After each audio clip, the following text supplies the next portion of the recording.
Assalamu alaikum to everyone. I welcome all of you to JK Civil Services. Today we are going to continue our lecture series on transport and communication. So in our earlier lecture we had learned about water transport. हमने water transport के बारे में पढ़ा था and we had seen water transport was divided into two parts. First was your inland waterways and second was your oceanic waterways. So we are done with the inland waterway part. हमने inland waterways के बारे में पढ़ा and now we are going to take up your oceanic waterways. लेकिन oceanic waterways को start करने से पहले आई स्टार्ट आपका एक इम्पॉर्टेंट प्रोजेक्ट है जिसके बारे में आपको पता होनी चाहिए. That's your Jalmarg Vikas project. तो आपको उसके बारे में पता होनी चाहिए. I have added it here, so let me talk about that first. So this is your Jalmarg Vikas project and it's meant for the capacity augmentation of navigation on National Waterways 1 and it's implemented with the support of your World Bank. So क्या है आपका ये जलमर्ग Vikas project? ये एक national waterways का project है. It is actually A national waterway development project. तो ये अनाउंस किया गया था आपका 2015 टू 16 के बजट के टाइम पे. Government of India had announced it during the budget of 2015 to 16 and ये जो प्रोजेक्ट है it's actually announced for the national integration. National integration के लिए इसको अनाउंस किया गया था in order to make up your most of the in order to make up your most of the navigational challenge. जो आपकी navigational problem है उसको कम अप करने के लिए इट वॉज अनाउंसड. ठीक है, it was announced. So it is being implemented on national waterway first. National waterway 1 जो कि गंगा रिवर पे आता है, तो वहाँ पे इसको इम्प्लीमेंट किया गया है क्योंकि there should be a particular depth, there should be a particular width. तो उन सारे वो जो क्राइटेरिया होता है आपका नेशनल इनलैंड वाटरवेज का क्राइटेरिया होता है उसको कम अप करने के लिए वहाँ पे जो नेविगेशन प्रॉब्लम्स है उनको टैकल करने के लिए दिस प्रोजेक्ट वॉज अनाउंस्ड. ठीक है, सो यहाँ पे जो एम थी ये एम थी कि आपका जो रेलवेज और रोड्स की थ्रू कंजेशन हो रहा है ट्रैफिक का उसको कम किया जाए. ठीक है, क्या what was the aim was to reduce the rail and road congestion and second आपका जो कार्बन फुट प्रिंट है उसको कम डाउन करे. आपका जो कार्बन फुट प्रिंट है उसको नीचे लाए. So second aim was that and third was कि कम से कम आपका रिसोर्स डिप्लीशन हो. सो जितना ये आपका नेशनल वाटरवे 1 में जो आपकी प्रॉब्लम आ रही है इस इनलैंड वाटरवेज को बूस्ट करने के लिए this Jalmarg Vikas project was implemented. So इसका ये उन्हीं स्टेट्स को कवर करता है जो आपका नेशनल वाटरवे 1 में आ जाती है आपकी स्टेट्स. सो कौन कौन सी स्टेट्स आती है? Uttar Pradesh, Bihar, Jharkhand and west Bengal. And this project is expected to be completed by the March 2023. So this is the deadline of the project. आप इसको अच्छे से पढ़ लेंगे and you should keep this in mind कि it's related to your inland waterways. Now we will start today's lecture. Okay, आपका जो आज का टॉपिक है उसको हम अब स्टार्ट करते हैं. ठीक है, सो इंडियाज़ ओशनिक वाटरवेज. अगर हम इंडिया की बात करें then India is having a vast coast line. India की जो कोस्ट लाइन है that is quite vast. India की जो कोस्ट लाइन है वो काफ़ी हद तक आपकी क्या है, वास्ट है. ये मैंने इंडिया का स्केच बनाया. It's not a map, it is sketch. So यहाँ पे आपका बे ऑफ बंगाल आता है and here is your Arabian sea. ठीक है, एंड यहाँ पे आपके अंडमान एंड निकोबार आइलैंड्स है और यहाँ से Lakshadweep on the Arabian sea side. तो अगर आप देखेंगे तो यहाँ पे ईस्टर्न कोस्ट साइड से लेकर वेस्टर्न कोस्ट साइड तक कितनी लंबी कोस्ट लाइन है इंडिया की. And here is your state of Gujarat. जो गुजरात की स्टेट है it has the longest coast line in India. ठीक है, आपकी जो गुजरात की कोस्ट लाइन है वो सबसे ज़्यादा लंबी है इंडिया में. सो ये जो लंबी कोस्ट लाइन है इट इज़ 7517 किलोमीटर्स एंड इसमें आपके आइलैंड्स भी आते हैं यानी कि लक्षद्वीप और अंडमान एंड निकोबार आइलैंड्स भी आते हैं. और इस कोस्ट लाइन, ये जो वास्ट कोस्ट लाइन है, इस पे आपके 13 मेजर पोर्ट्स आते हैं। कितने? 13 मेजर पोर्ट्स आते हैं। सो 6 आपके ईस्टर्न कोस्ट साइड में आते हैं, 6 आपके वेस्टर्न कोस्टल साइड में आते हैं, और आपका एक जो पेंडिंग है that is on the south Andaman, वो आपका अंडमान एंड निकोबार आइलैंड्स की चेन में आता है। साउथ अंडमान साइड में there is a place called port Blair. ठीक है, पोर्ट ब्लेयर के पास आपका 13th मेजर पोर्ट आता है, और माइनर पोर्ट्स की बात अगर हम करेंगे then they are more than 200। ठीक है, इतना समझ आया? So 13 major ports, 200 minor ports. अब अगर हम ओशनिक रूट की बात करें और इंडिया के फॉरेन ट्रेड की बात करें, अगर इंडिया का फॉरेन ट्रेड जो है उसकी बात करें on the base of quantity and quality, तो क्वांटिटी के हिसाब से 95% बाय वॉल्यूम आपका ओशनिक रूट के थ्रू चला जाता है, और by quality, by its worth, by its value 70% moves through your oceanic route. So you need to remember this कि आपका जो इंडिया का फॉरेन ट्रेड है वो 95% by volume and 70% by value move करता है थ्रू योर ओशनिक रूट। ठीक है, एंड वी हैड स्टडीड, अब हमने ये भी पढ़ा था कि जो ओशंस होते हैं दे आर स्मूथ हाईवेज, वो स्मूथ हाईवेज होते हैं। अर्लियर चैप्टर में मैंने आपको बोला था they are traversable in all direction, चाहे यहाँ से इनको मूव करना हो, चाहे आपको यहाँ से मूव करना हो ओशन में, यहाँ से मूव करना हो, यहाँ से यहाँ से यहाँ से कहीं से भी आप मूव कर सकते हो। All you need is the port facility eight two ends, जहाँ से आप प्लेस ऑफ ओरिजिन से निकलते हैं और जिस डेस्टिनेशन पे आप पहुँचते हैं वहाँ पे पोर्ट फैसिलिटी होनी चाहिए, ये हमने पढ़ा था। तो लेकिन क्या इस, तो अगर किसी शिप को निकालना होगा वो कहीं कोई सा भी रूट पकड़ के निकलेगा?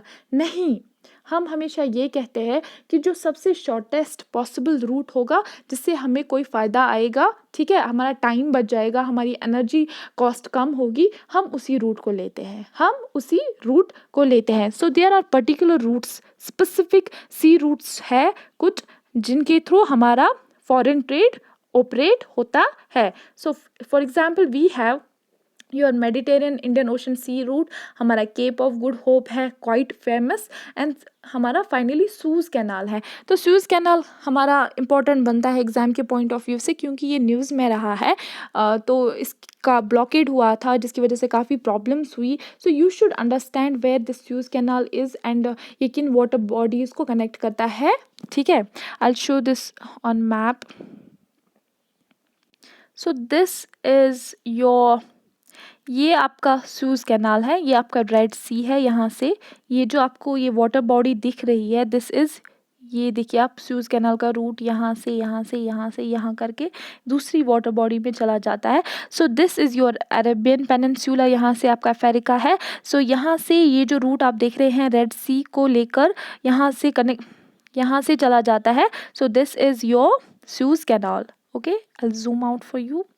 ठीक है, this is your Mediterranean sea, this is your red sea, and Suez canal connects to water bodies. कौन कौन सी? रेड सी को कनेक्ट करता है मेडिटेरियन सी के साथ। सो दिस में be asked in your examination कि सूज कैनाल किन दो वाटर बॉडीज़ को कनेक्ट करता है आपस में, then it's your Mediterranean sea and red sea. इतना समझ में आया? सो यहाँ पे रेड सी को किसके साथ कनेक्ट करता है? आपके मेडिटेरियन सी के साथ। ठीक है, नाउ पोर्ट्स, जो आपके पोर्ट्स है मैंने आपको बोला कितने पोर्ट्स है आपके 13 मेजर पोर्ट्स है, आपके 200 माइनर पोर्ट्स है। ठीक है, इंडिया की कोस्ट लाइन पता है आपको 7517 किलोमीटर, इसमें आइलैंड्स भी आपके आते हैं। ठीक है, इसमें 200 से ज़्यादा ये पोर्ट्स है, और ये कवर करते हैं आपकी 9 कोस्टल स्टेट्स को। किन को कवर करता है? आपकी 9 कोस्टल स्टेट्स को। तो आपकी कोस्टल स्टेट्स कौन कौन सी है?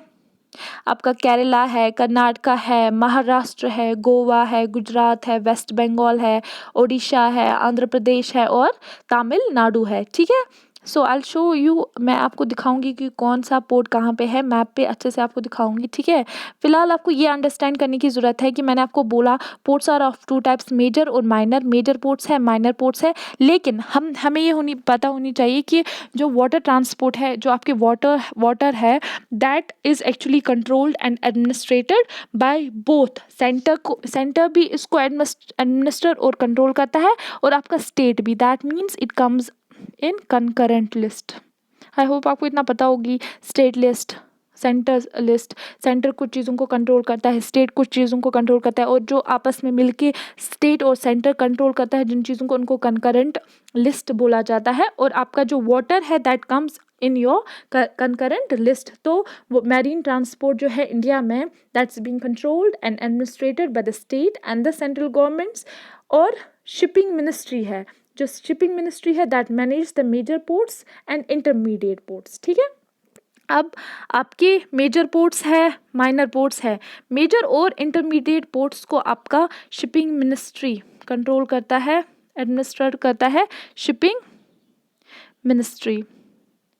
और जो आपके माइनर पोर्ट्स है उनको स्टेट गवर्नमेंट कंट्रोल करता है। फॉर एग्जांपल, अगर केरला में कोई पोर्ट है तो उस केरला की गवर्नमेंट, केरला की स्टेट गवर्नमेंट है, वहाँ पे जितने भी माइनर पोर्ट्स होंगे, I am not talking about major ports, minor ports जितने भी है उनको केरला की गवर्नमेंट लुक आफ्टर करेगी। इसी तरह अगर कोई तमिलनाडु में कोई माइनर पोर्ट है तो उसको तमिलनाडु की गवर्नमेंट ही कंट्रोल करेगी। लेकिन जो मेजर पोर्ट्स है उनको कौन कंट्रोल करता है? मेजर पोर्ट्स को कंट्रोल करता है आपका यूनियन गवर्नमेंट, और माइनर पोर्ट्स को कौन कंट्रोल करता है? आपकी गवर्नमेंट, लेकिन स्टेट गवर्नमेंट। ठीक है, सो गवर्नमेंट भी कंट्रोल कर सकता है, प्राइवेट सेक्टर भी कंट्रोल कर सकता है। सो लेकिन मेजर पोर्ट्स जो है वो यूनियन गवर्नमेंट ही कंट्रोल करता है, और आपका माइनर पोर्ट जो है उसको कंट्रोल करता है आपका स्टेट। ठीक है, सो नाउ इम्पोर्टेंट पॉइंट्स।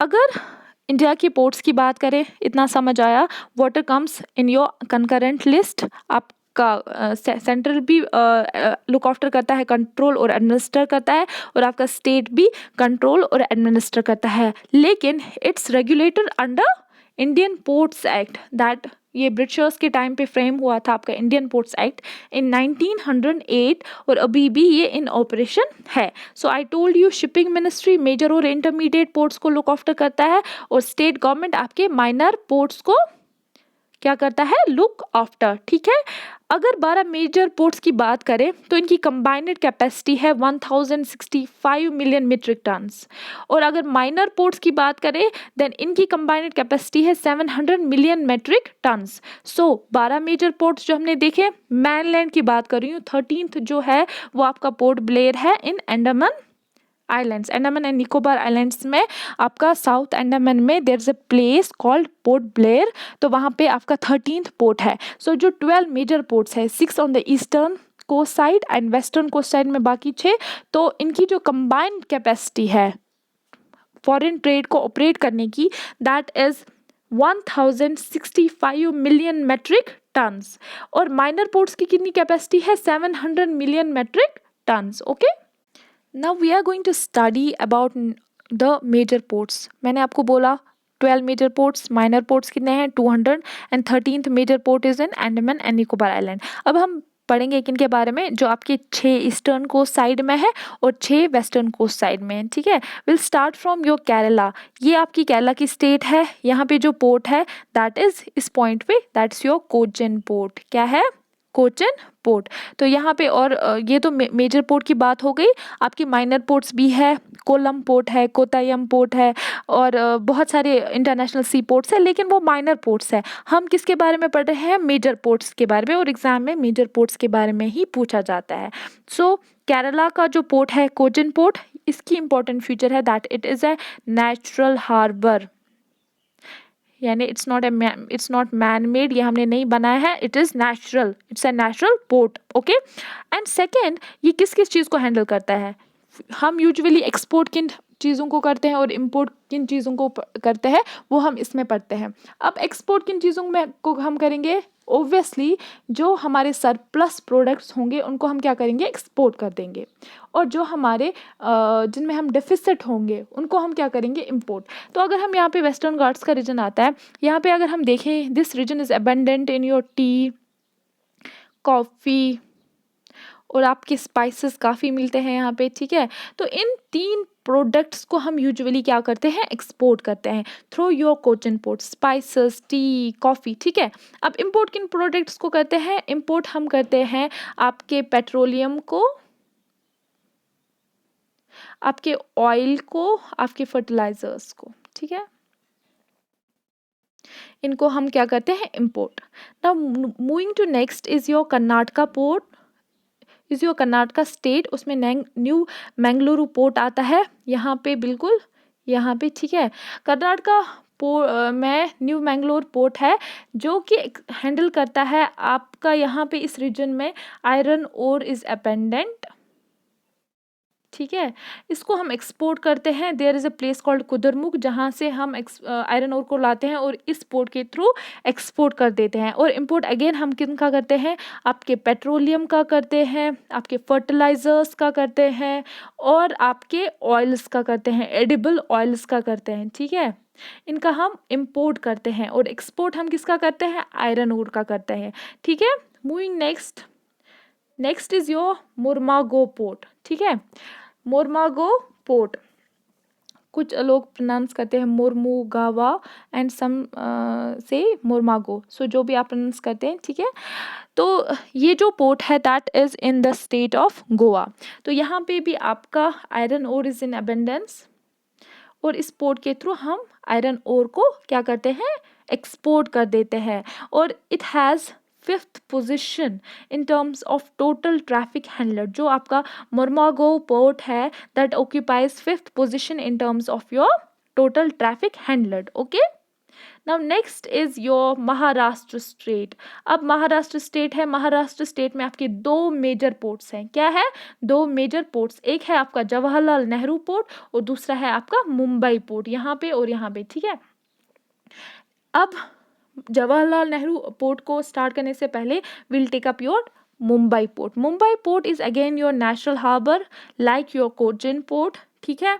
इसमें ये सबसे बड़ा पोर्ट है इंडिया का, इट्स द बिगेस्ट पोर्ट, ठीक है। एंड थर्ड पॉइंट इज इसमें सबसे ज़्यादा मैक्सिमम आपका ट्रैफिक ये हैंडल करता है, इट्स द बिजिएस्ट पोर्ट, क्या, it is the busiest port of India. इस वजह से, क्योंकि this your Mumbai port is busiest, इस वजह से आपका स्टार्ट किया गया जवाहरलाल नेहरू पोर्ट, ताकि इसका जो मुंबई पोर्ट है उसका थोड़ा लोड आपका कम हो जाए, ठीक है।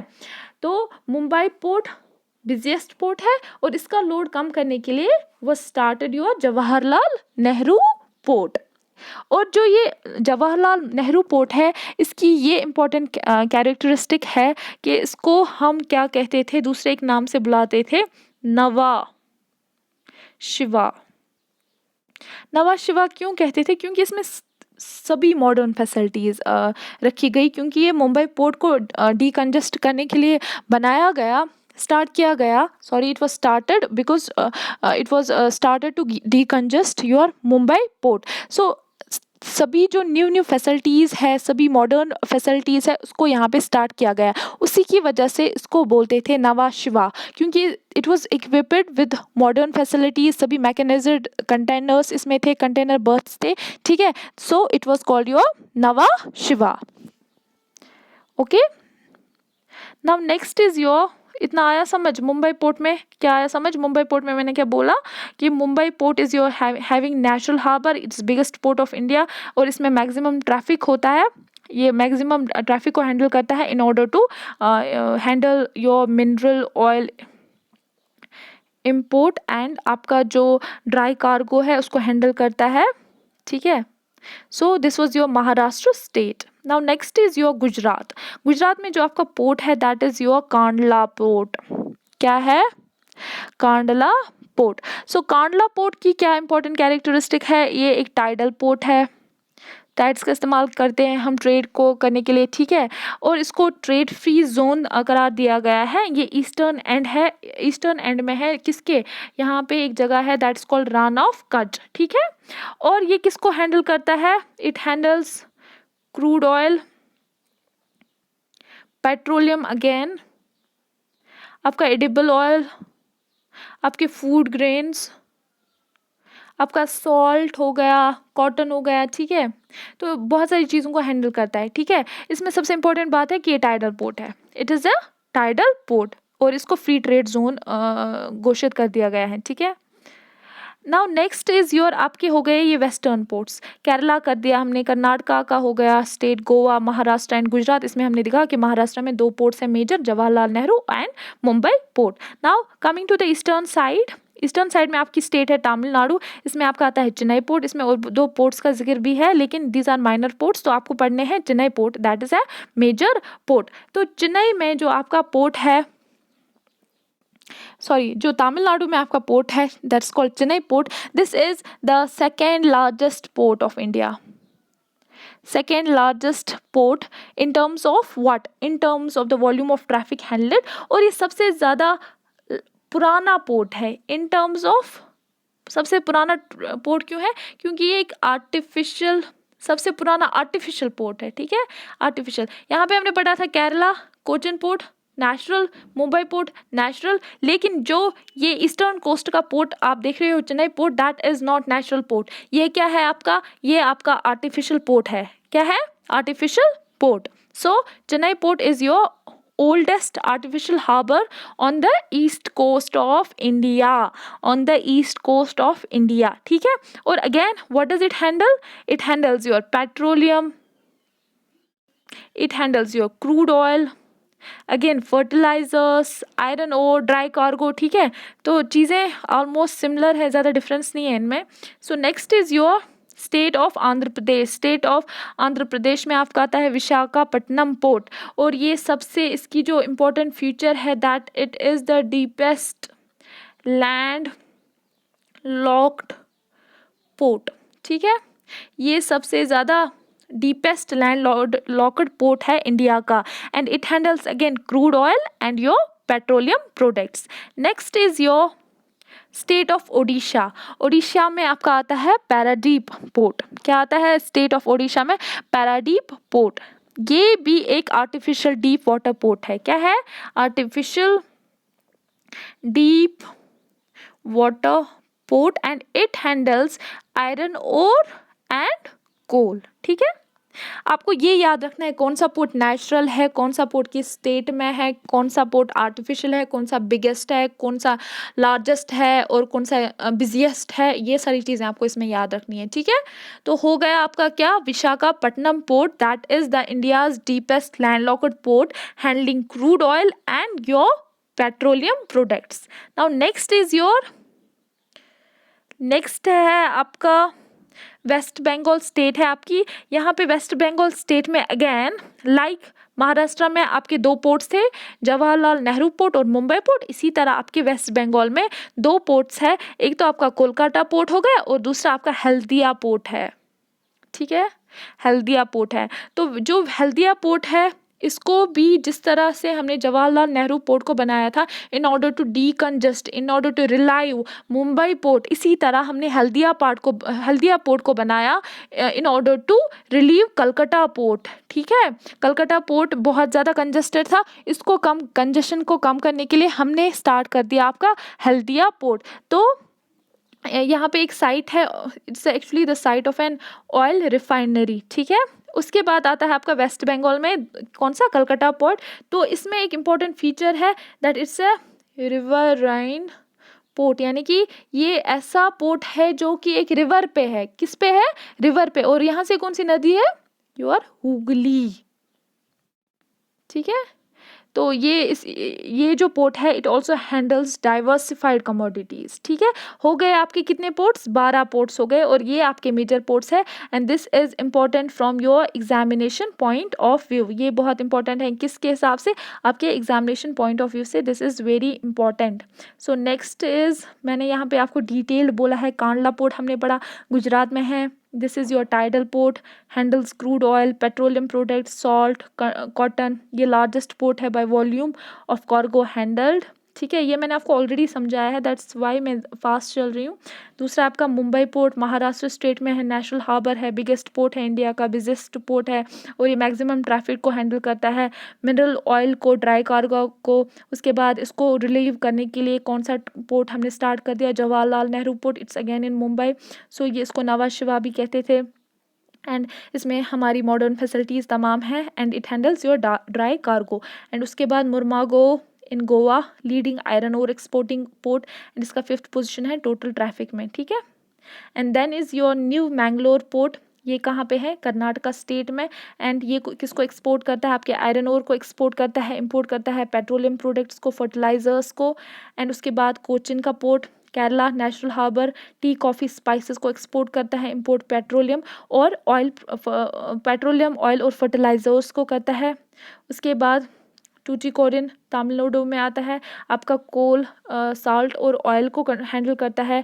चेन्नई पोर्ट ये भी तमिलनाडु में है, ये सेकेंड लार्जेस्ट पोर्ट है, ओल्डेस्ट आर्टिफिशियल हार्बर है ईस्ट कोस्ट में, आपका हैंडल करता है petroleum products, crude oil, fertilizers, dry cargo.